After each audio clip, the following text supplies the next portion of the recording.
Hi, Vianne King here, and welcome to my first installment of Contagious Courage. And I'm so excited to introduce you to my first guest, Julie Rohr. I met Julie last Christmas in 2017 when she spoke, and she's just such a charismatic person who's had to walk quite the pain journey to get to where you are today. And she's a mother and a wife. She's a person that I've only known a little bit, but when I first met her, I just saw abundant joy and so much courage.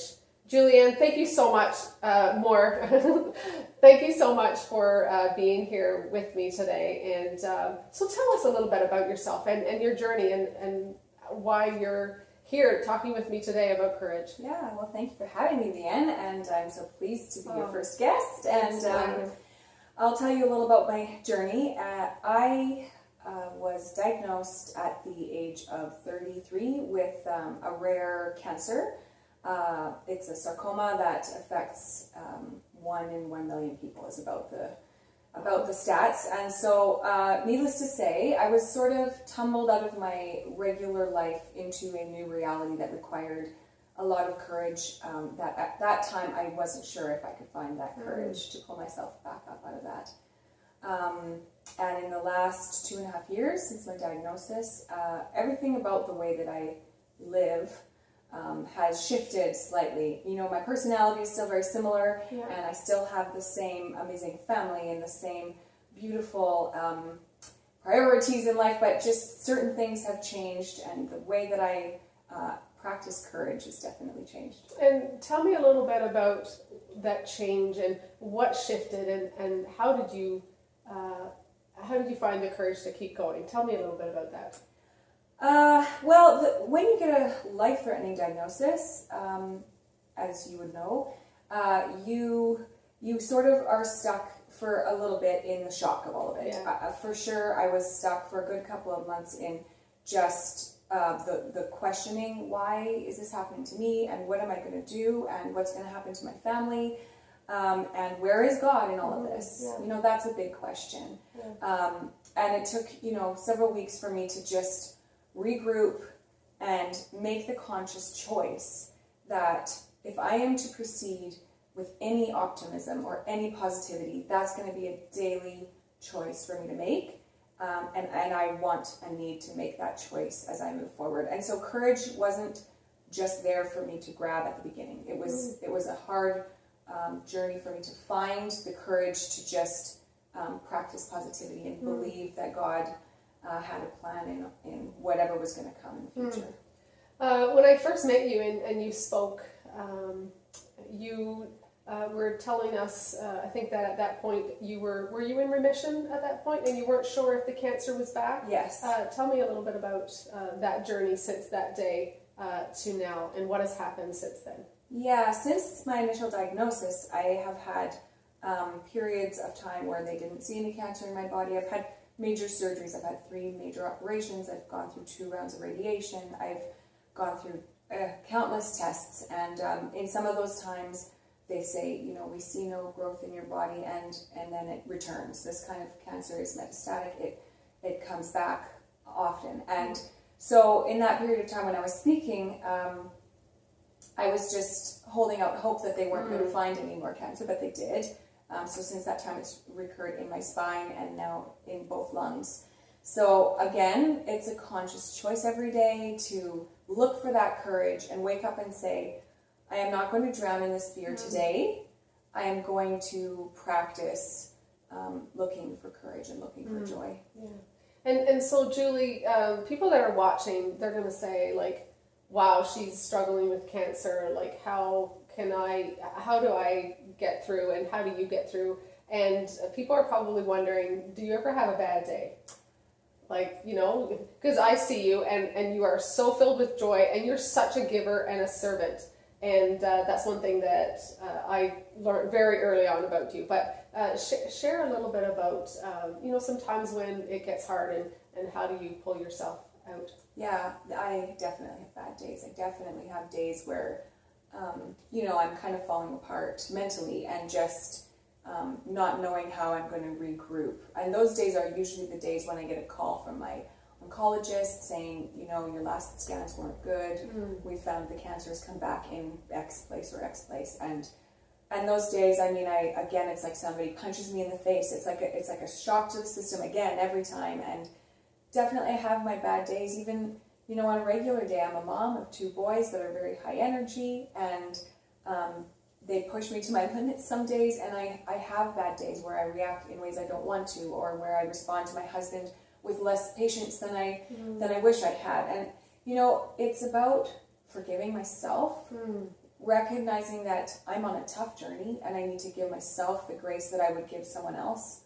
You know, it's often when you're looking at someone else and you would forgive them and give them grace for whatever they're going through, but when it's yourself, you're harder on yourself sometimes. And I've been really hard on myself sometimes in this journey. Yes. So on those hard days that I definitely have, I have to practice compassion with myself and say, you know what, tomorrow the sun's going to rise. You're going to get up and have a better day. And again, that's about being intentional with my outlook. And you have when I tell people about you, I say, when I look at Julie, I say, how does she do it?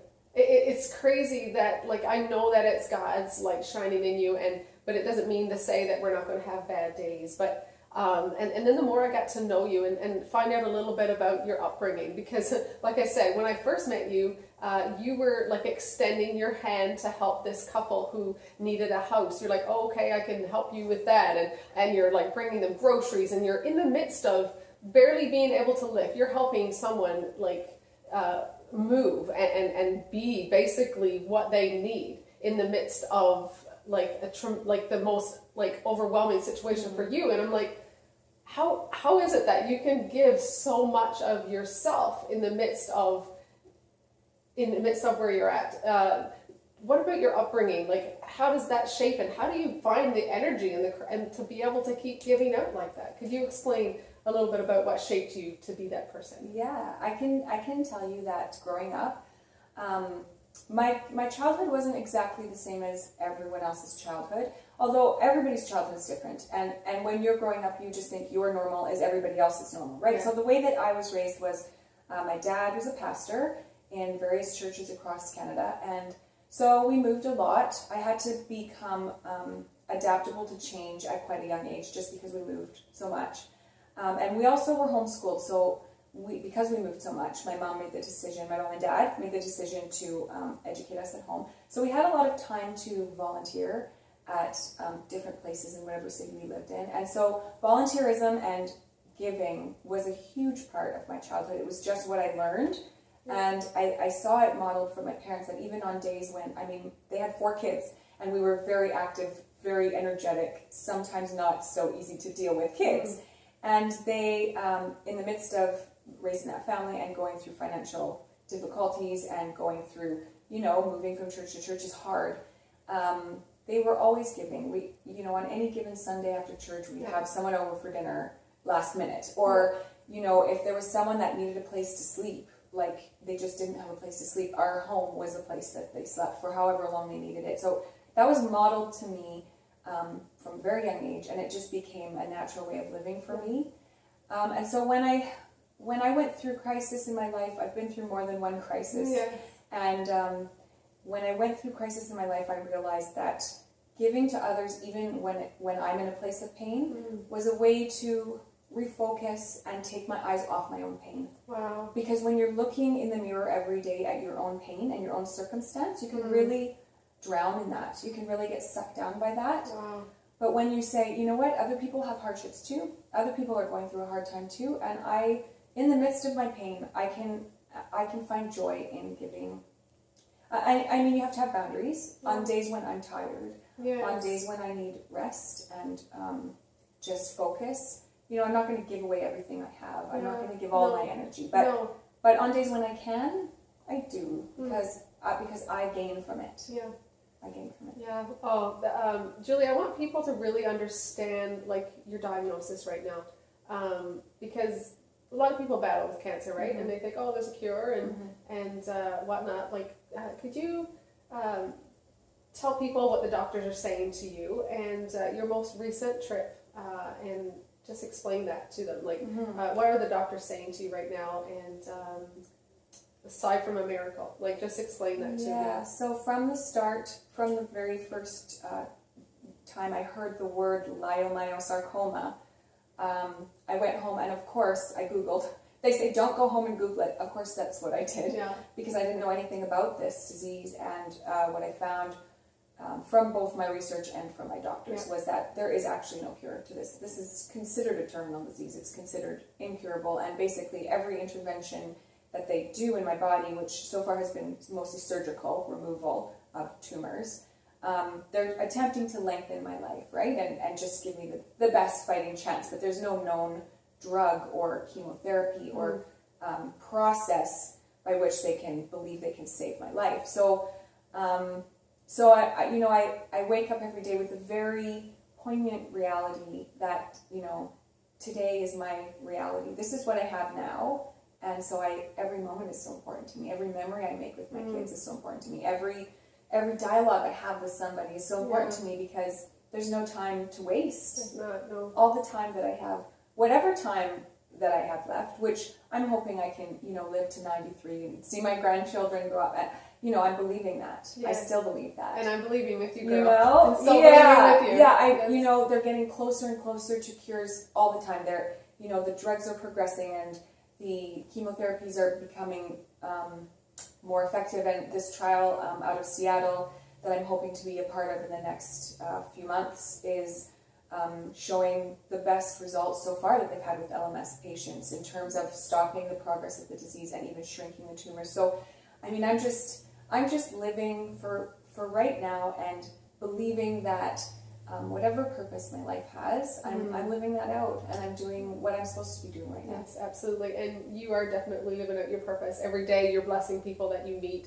and me included. You've inspired me like in ways that I can't even express to you, just your joy. And when we first met, you told me that you were in the middle of writing a book, which obviously got my little excitement going, because what is the title of your book? And I just could you tell me a little bit about that? Because I was just so excited and a little giddy, because I love the title. Yeah, well, it's a working title. I'm not sure if the kids will let me use the title. They don't love it, but I'm working with this title, How to Stay Sane When Your Body is Trying to Kill You, If Your Children Don't Kill You First. And the reason why that called out to me, that title, is because, we all have moments where we feel like we're drowning in whatever circumstance in life. I mean, people who don't have any health diagnosis, you get to a place in life where you can't see the way through that. You can't see a bridge over that massive river. And the way that I like to deal with my diagnosis and my life in general is to look for the humor,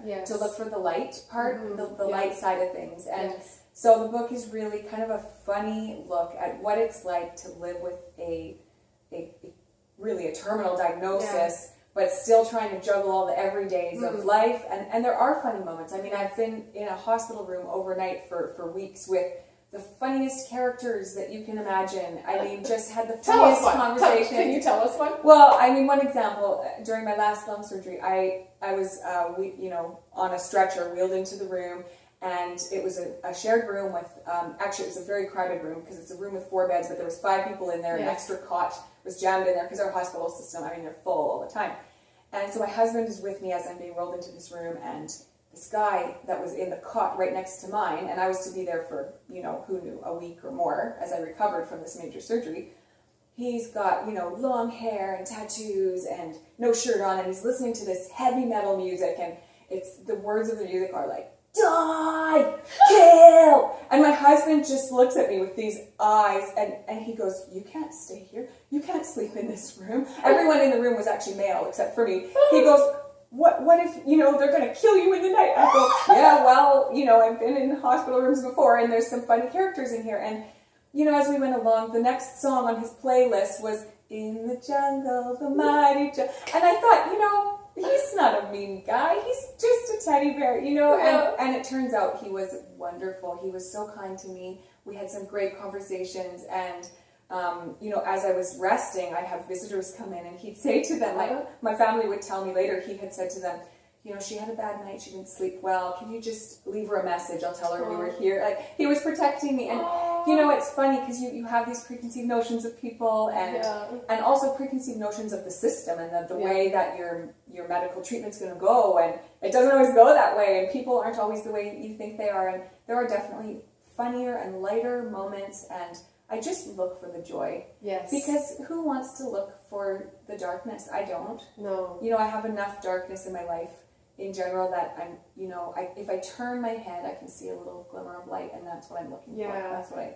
And you certainly do exude that. And I know that we're going to do a follow-up interview in sometime in the near future, because there's just so much more that I want to follow up on you with. But I want to also give you an opportunity to share with me and the viewers about the fundraising campaign that you're doing right now. But I want to go back to 2012, was it? 2013. Yes. Yeah. When your son got a little desire to fundraise for a family who was going through cancer or something with a family member. Could you start there and then segue into what it is that you're doing now for your family? Sure, yeah. So at the time, actually, I was a single mom. My son was 4, and we knew a family.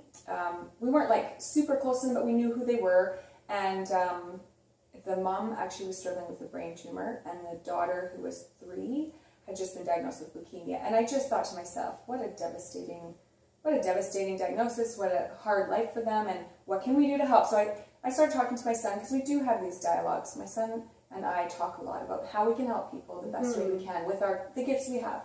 And he loved to draw. He still loves to draw, but he would wake up at that stage, like age 3, 4. He would wake up in the morning with a black Sharpie marker, ready to go, with a pile of paper on the table, and he would draw whatever he wanted that day. Sometimes it was a day full of cats. Sometimes it was a day full of mountains or trees. And so he was in a bit of a monster phase. He had been drawing some monsters. It was November, so we had just passed Halloween, and he kind of had monsters on the brain. So we got to talking about how cancer was kind of like a monster. It can sneak up on anybody, and it's kind of scary, and how do you face a monster like that? And so the two of us decided, we were talking, he said, Mommy, maybe I could sell my drawings. I said, maybe we could sell your drawings and give the money to that family, or to cancer research, or something like that. And so we decided we were going to put the drawings online and just try and sell them and raise money. I said, how much do you think we can raise? And his little boy Faith, he says, $1,100, Mommy. I said, well, you're 4, and that's a bit high. Maybe you should lower your expectation. He said, okay, Mommy, $1,000. I love that story, because he was the one with the faith, and I was the one who said, no, lower your expectations. And in the first 24 hours of putting them online and having a website, we made $1,000, and the campaign just kept going. He kept drawing monsters, and then we made t-shirts, and we made prints because we couldn't keep up with it. And after 4 weeks, we had raised $13,000. Wow. Half went to the family, and half went to cancer research for leukemia. And it was I look back on that, and it was kind of preparing him, because we dialogued a lot about cancer. My grandfather had actually just passed away from cancer at that point as well. We had dialogued a lot about that, and I feel like that really prepared us for 2 years later. I received my own diagnosis. Wow. And at the time we were doing the campaign, we were interviewed, and the news reporter asked me, why do you want to do this campaign? And I said, well, this could be any family. We're all in this life together. Like, this could just as easily be my family. That could be my child with a leukemia diagnosis. And then, 2 years later, there we were, and it was my family. It is my family. And so now that we're at this stage of my diagnosis, and I've done all the treatment I can really do in Canada, that I believe there's more effective treatment that out of Seattle right now, but it's all out of pocket, because it's a trial drug that hasn't been proven yet. And so, the costs are going to be upwards of probably $100,000. And so we decided that we were going to relaunch the Monster campaign a few years later. So cool. With proceeds going to help me fund my treatment. Oh, wow. And so when is, you have a fundraising campaign coming up. What date is that? Well, there's a kickoff launch party my friends are throwing for me. That'll be March 16th. Okay. And then beyond that, there's, we're going to be selling hoodies and hats and t-shirts and stickers and whatever else you can find on the website. And even I think I'm going to get some books printed of the monsters themselves that Max drew 4 years ago. They all had little names and little descriptions that they were so cute. And I actually really love them. Oh, that's awesome. That's all going to be part of this campaign. It's going to be ongoing as I try to pay for these treatments. Right on. That's awesome. And that campaign, I'm also going to put a link in so our viewers can go and maybe support you or end up showing up at the fundraising campaign and come and introduce themselves to you and just meet you and just just get some of this contagious courage rubbed off, because I tell you, this woman is just such an amazing woman of God and just so courageous. And in life we know that courage is more than just something that happens one time, right? You don't just choose courage one time and then you're good to go. Courage is people think that also courage is this big thing. For me, I think I find that courage sometimes is just showing up in your everyday. Yeah. Is there something that you would like to share with our viewers? Something that you would just like to leave, a final thought or an encouragement as we've, shared your story today and just poured out your heart. Is there something else that you would like to leave with our viewers today? Yeah, well, I mean, speaking of courage, some people say, is that part of your personality, or did your parent, how do you find that? It may be a little bit personality, but mostly courage is a choice. Mostly just getting up, just putting your clothes on, just having breakfast and living your day. Sometimes that is the courage that you need in that day, like you said. And I look actually at the scriptures, because I grew up in a church environment, and all these big heroes of the scriptures. I mean, Moses and David and Esther and these people that we read about from history. They chose courage. It wasn't something that just came naturally to them either. They were scared. Yeah. They made mistakes. Yeah. I mess up all the time, and I am scared. There's days when I wake up and I'm afraid, Yeah. And it's not an absence of those things. Yeah. It's just choosing to say to myself, okay, just process that emotion. Look that fear in the eye and say, I see you. Yeah. I know that today I'm having a little fear, but I'm going to just breathe through this moment. I'm going to call a friend and ask for support. I'm going to send an email. I'm going to read something that's going to inspire me. I'm going to pray. Whatever it takes to get through that moment of fear, that's courage. Yes. That's choosing courage. And I would just, encourage anyone watching that if you don't know how to find courage, if you don't know where to find courage, that's okay. I didn't know. We don't always know. But I would say start with asking the people around you, because the people around you want to support you. Yes. They want to help you. They want to be encouraging to you. And if we keep it all to ourselves, then we're too ashamed to ask for help in whatever situation, whether it's a relationship issue or a parenting issue or a health issue. Don't keep it all. Don't carry all that burden yourself. Yes. Reach out. That's an act of courage. Yes. Reaching out to say, I don't know what I'm doing. I need help. Yes. And Julie, you've been vulnerable today in sharing, and I believe that the vulnerability that we share, that you were just talking about, reaching out and asking for help, that vulnerability is contagious to, if she can ask for help, if she can get through what she can overcome, then I can too. And that's what I hope that you've gained from listening to Julie today. And a scripture that I want to leave with you in our first segment of Contagious Courage is Psalms 115:1. It says, "Not to us, O Lord, not to us, but to you in your name goes all the honor and glory for your unfailing love and faithfulness." And this is VN King. Thank you for watching the first segment of Contagious Courage. I hope to see you again.